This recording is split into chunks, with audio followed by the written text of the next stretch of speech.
Welcome to Engineering Scale Models Presents Tabletop Strategies, Tips, and Tricks. I'm Jason, your host, and today we are doing another adventure in Dungeon Saga.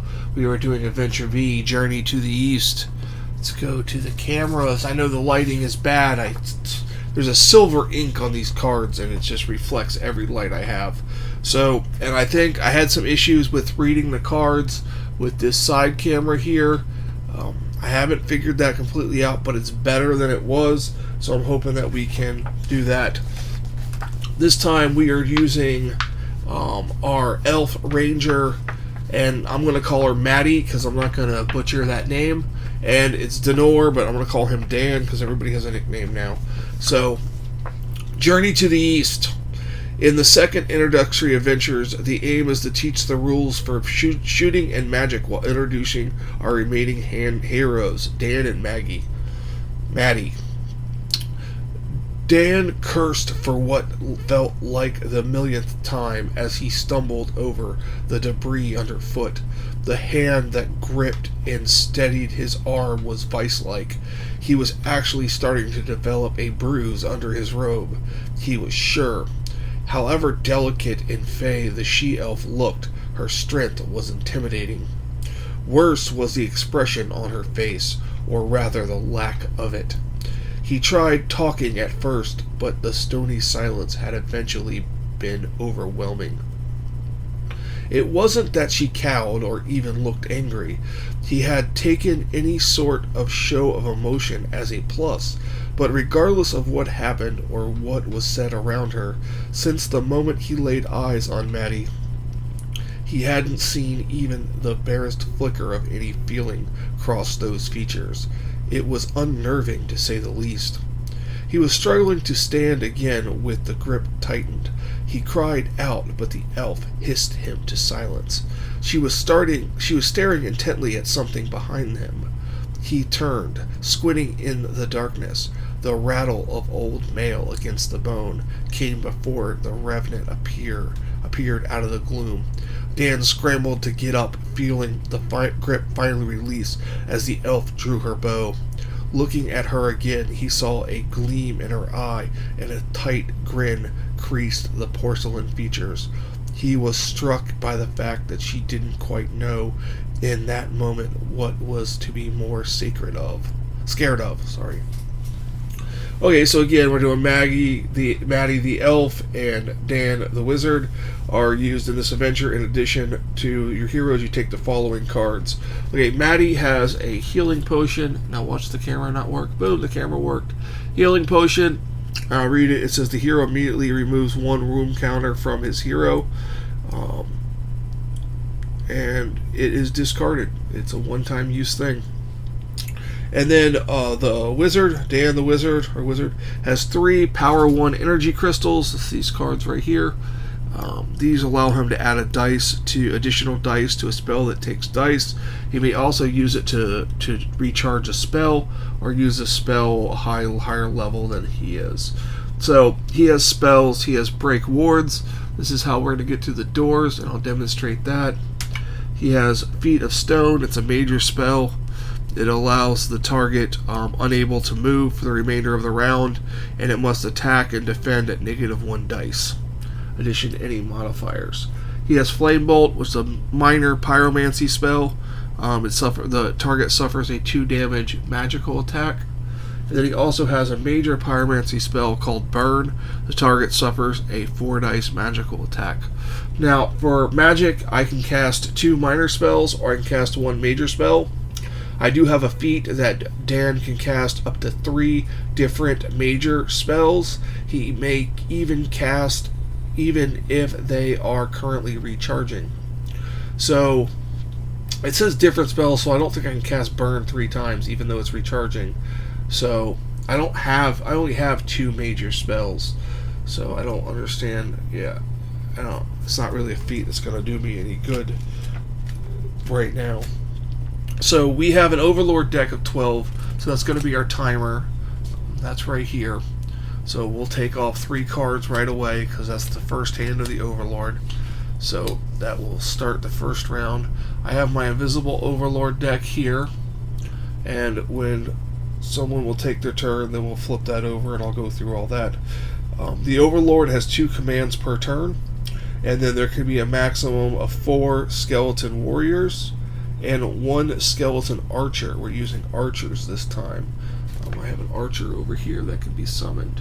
So, and how the summoning is going to work with the Overlord. The Overlord's always going to summon the highest threat of models. If he's going to raise a bone pile, he's going to summon the highest threat. In this case would be the archers and then the skeleton warriors. So that's how that's going to work. Instead of rolling to random and then it's not what's best for the Overlord, he's going to summon the highest threat that's available. So that is that. We have a new feature on this board. It is these magical wards here. We have a 2, a 1, and a 2. These have to be used with the break ward spell, and they will we lower it by 1 with break ward, and then when it's reduced to 0 we can open the door. So first up, Denor is going to have to go first because he's going to have to try to break this ward. So he is going to move 1, 2, and he is going to put his rear facing this wall here, and because the break ward spell does not require line of sight. That's that icon up there. It doesn't require line of sight, and this is a minor spell. So he is going to cast this, and we'll have to put it on our board here at 90 degrees anti-clockwise. It'll recharge at the end of the round.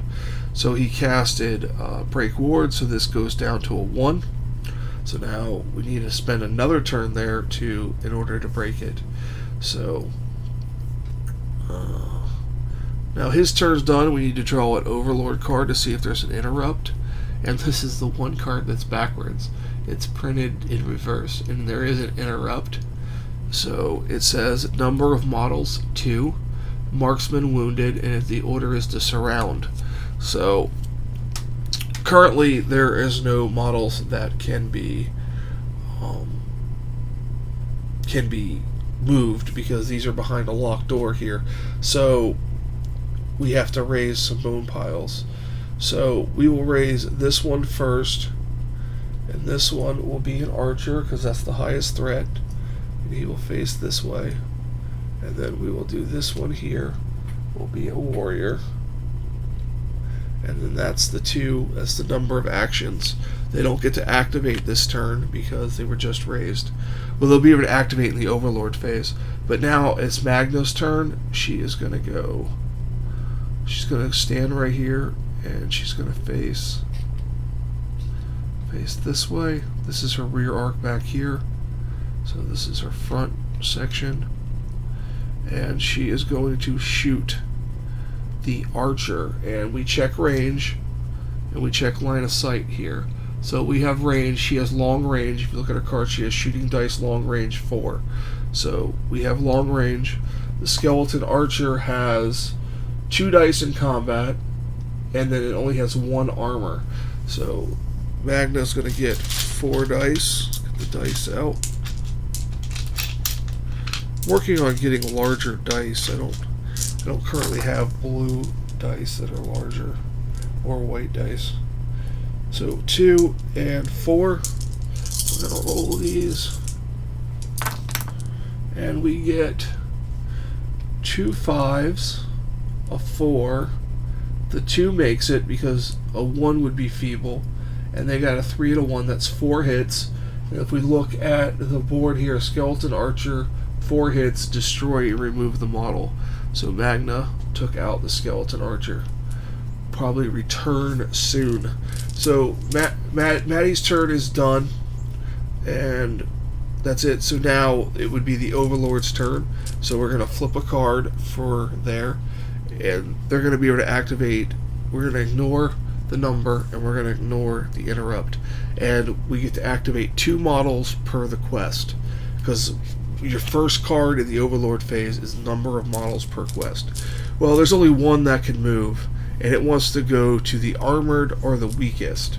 Well, nobody's armored, so I'm going to go with what I talked about in my last video, is the closest gets a +3 to the threat. So Denor's the closest, so he has +3, and Maddie's still at 0. The weakest, Denor doesn't have any wounds, but if he took a wound, he would be weaker faster than Maddie. So that's +6. So this warrior is going to go after our wizard here. It has a movement of 4. 1, 2, 3, 4. It is still in the front arc of our wizard.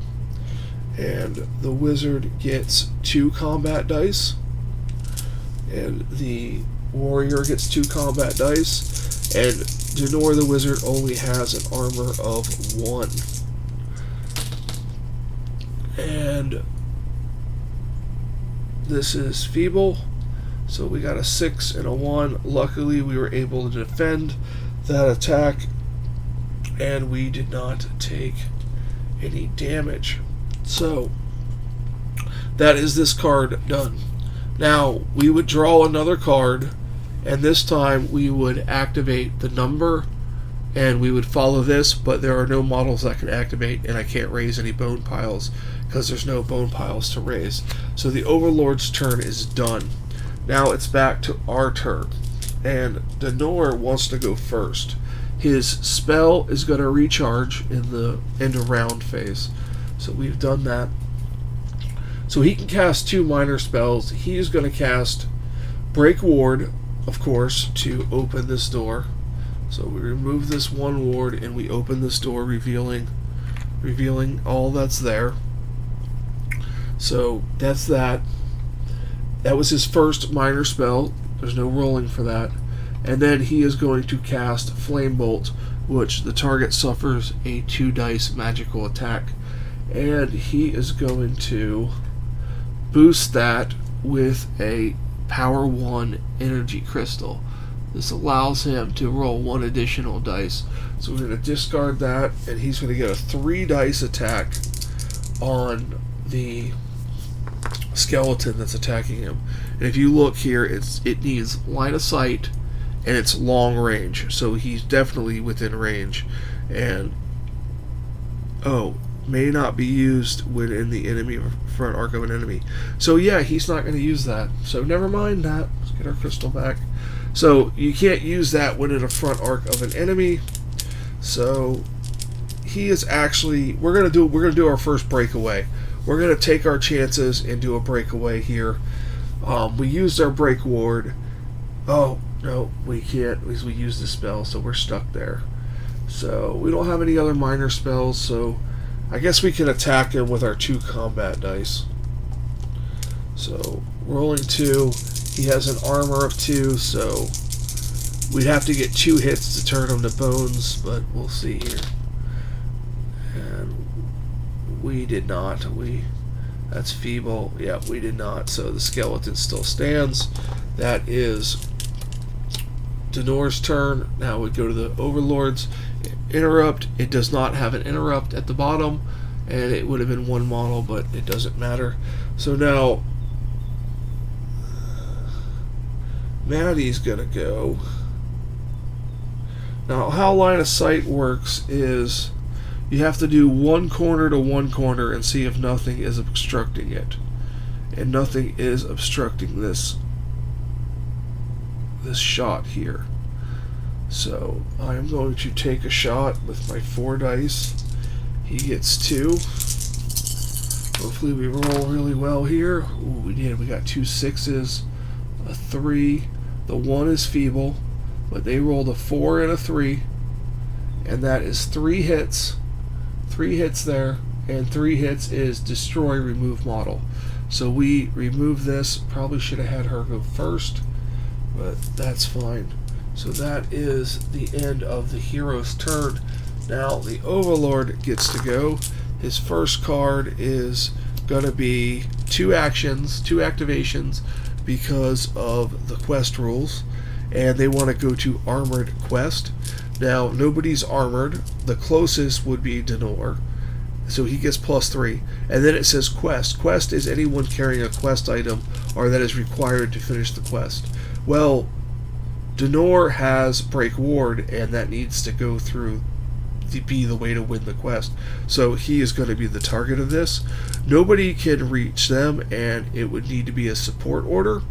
So we are going to raise these two skeletons here. We are going to raise this archer, and we are going to raise a warrior here.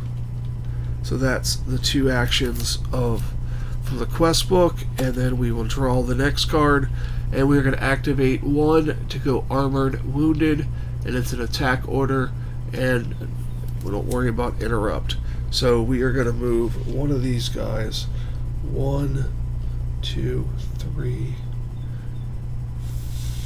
4. He's going to change his facing. So we were able to move one of those. It does say attack, but then it would be a support and nobody would move, and then that would be pointless. So we get that guy into the fray, and now we are back to the end of phase. We will recharge my break ward spell, and it is our turn.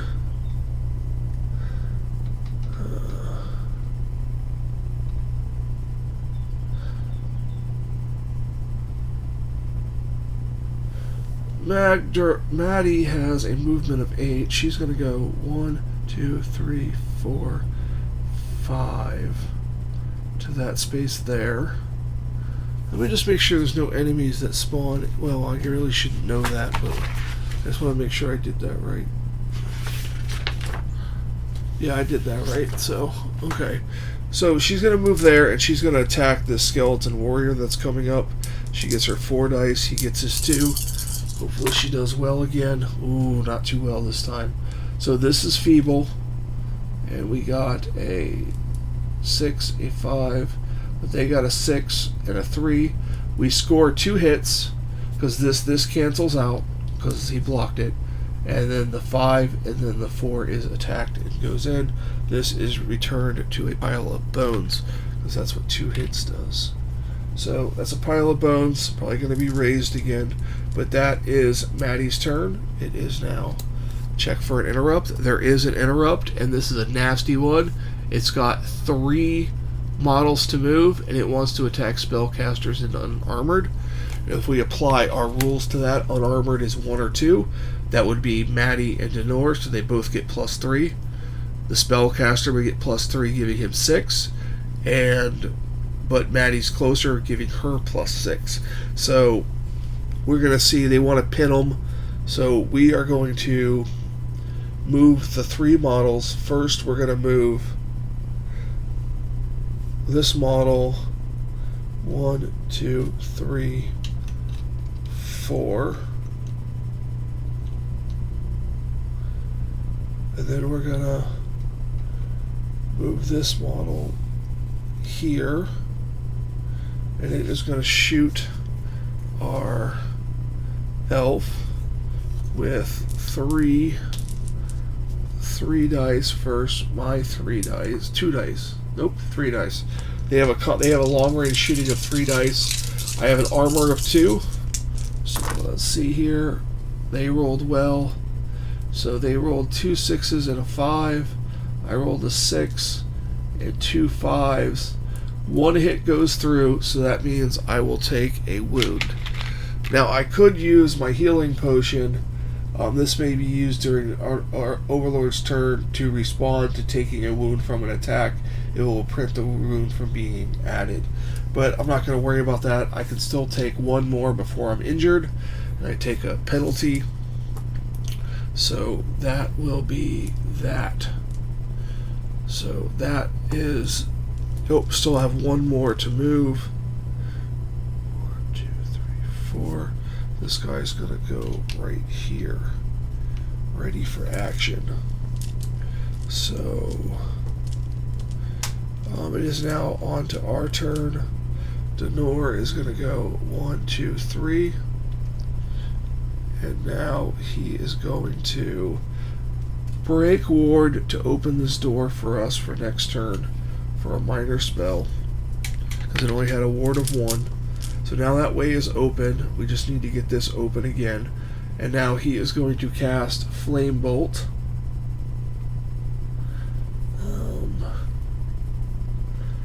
And he's going to spend an energy crystal to give it a 3 dice magical attack on this warrior right here. He's going to roll 2. And we rolled poorly. He blocked everything. So that was that. That was his turn. Now we go into the Overlord's turn. He's going to activate 2 models, going after the marksman and the weakest. She is both the marksman and she is the weakest at this point. So this one is going to move in and attack. She gets 3 combat dice. 3 combat dice. And the warrior gets 2. This may not work out for us here. Oh yeah, we rolled well. We rolled 2 6s. So she blocks that attack. She shrugs it off. And then now the second model will come in and move here. And now she is outnumbered. So she rolls 1 less dice down to 2. She still has an armor of 2. So, and wow. So she takes another damage. She is now injured. She will use her healing potion to prevent that wound. She will use her healing potion to prevent that wound because she doesn't want to be injured. So now we have, is it 2 or 3 models that activate? Yeah, it's 2 models. So now we have to draw the second Invisible Overlord card. It is going to be 2, and they're going to armored and attack. So the only thing we can do is activate 2 models is we can raise this bone skeleton to go in there, and then we could possibly reposition the archer for a shot later. So let's see. Now it is back to our turn. The spells recharge.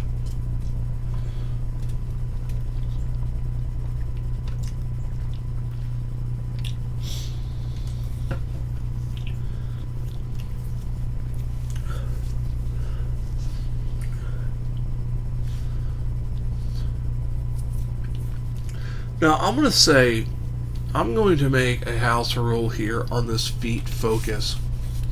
It says once per game, Denor can cast up to 3 different major spells. They can even be cast if they are currently recharging. I flipped through the quest book just because you never really get 3 major spells until like quest 8 or 9. And then by that point, you have something where you can cast 2 and you can cast minors. I'm going to say, because it says you can cast them even if they're currently recharging, you can cast the same spell 3 times because it would be recharging. So, I am going to cast Burn 3 times. So, Burn is a major spell, so it's going to turn 180 degrees to be upside down. It's upside down now. That's a 4 dice magical attack. Against, and that can be no line of sight required, may be used even when in the front arc of an enemy. So it's range short. So first I am going to target this guy in front of me, 4 dice, and these 2 are feeble, and he blocked it with 2 6s. Okay, I'm going to cast it again at the same dude. And this time I rolled better. So blocked once, 3 hits go through, he is done for. And then the last time on the one in front of Magna. And so this is gone. It's 2 5s and a 3, 4 and a 3. So that's 3 damage there. And Denor has used his feat. So I'm going to put a marker showing that he's used his feat. So, and his turn is now done. We will draw a card, and it is 1, and it wants to pin somebody, but there's no interrupt, so we don't worry about that. There's no interrupt. And then now here is where Maddie is going to use her feat. It's called Hail of Arrows. She may shoot up to 3 times in the same turn. Resolve each shot before deciding on the next target. So first off, she is going to shoot this warrior. So she gets 4 dice, and he gets 2 dice, ignoring 1s and 2s. And he rolled really well, but I may have rolled slightly better. I did. So these 2 cancel it out. It's still 3 hits. This guy is done for. And then my second one will be at the archer. The archer gets 2 dice, but only has an armor of 1. So we will ignore this 1 here, and then we got a 3. So we do another 3 hits, taking out the archer. So the way is now cleared. We're going to flip the 2 overlord cards. There's nothing that can be done. I forgot to be cranking the timer, so that was 3 turns. And then this is the 4th turn. His spell turns 90 degrees. And then now he's going to go 1, 2, 3, 4, 5, and face the door and cast Break Ward. So that ward is now down to a 1. And then Magna is just going to wait right there. And again, we can flip the cards in between. It doesn't matter. Flip the 2 cards.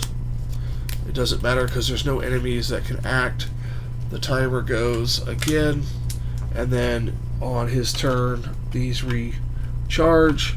And then he casts Break Wards, and we open the door. So that was, it got a little, I was worried there for a bit, but I believe the feat focus would allow you to do that. I haven't seen any FAQs. I've read all the FAQs available from Mantic, and I haven't seen anything like that. I have seen some house rules and some answers on the forums on Board Game Geeks that says, yes, because it's recharging, you can still cast it up to 3 times. It just means you can cast up to 3 different spells, or the same spells, or whatnot. So that's how I'm going to play it. So, Aftermath. Another fireball erupted into life from Denor's staff, engulfing the warrior charging him. The dry rags of his clothes caught in an instant, but the thing that kept staggering on towards him in eerie silence. Flames licking at empty eye sockets and from its gaping mouth, like some abomination from the abyss. Dan backed away, flailing at it with his staff until he felt cold stone on his back. He tried to keep calm, breathing deeply to focus on another spell. There was a crack, and the head, still gouting in flames, span away in a lazy arc and hit the floor. Like a marionette with its strings suddenly cut, the body dropped to the ground where it continued to smolder. Maddie stood poised behind it, sword still horizontal from the killing blow. Where sweat and dust caked Dan's face, Maddie appeared eerily unruffled, as if she had just been for a quick stroll. It appears that we were expected. Even her words were measured and cold, betraying not a hint of emotion despite her lifting quality of her voice. It appears so, Dan managed to get between gasps. Would it be okay if we rested for a moment before moving on? So that's it. That was Journey from the East. I'm going to do Well Met, where we work on all 4 adventurers this time. We have all 4 people, and hopefully I can get it all on the map, and it will work out. So that is what is coming up next. I hope you guys are enjoying this. I hope you guys are enjoying the side camera. I'm working on the lighting situation. Really nothing I can do about this silver ink on here. Even if I tilt the cards, it takes a while before, it's just so reflective, and no matter what lights I turn on or off, it just doesn't go away.